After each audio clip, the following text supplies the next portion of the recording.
there is a violation of yourself in those environments, that it depends on whether or not you're comfortable, confident, and want to be able to provide that service and Mm. and go down that route. And also, often people do get trapped in Mm. that cycle as Zeker. well.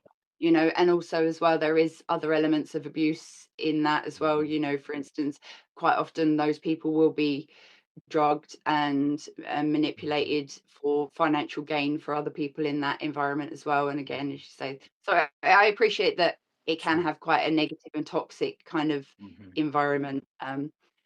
So, but and ultimately as well, complex trauma and PTSD. It's a succession of lots of micro traumas. So Mm. a trauma every day. Doesn't matter how many times you've been violated, all of those different abuses, like put into a situation, as you said, if they're like that, and then having photographs taken when they've said no or whatever, it's Mhm. it's a micro trauma every time Micro trauma. you're yeah, so and then all of those traumas compounding together, your nervous system is like now having to go through, well, how do we respond to that? How do we respond to that? How do we respond to that? How do we keep ourselves safe here?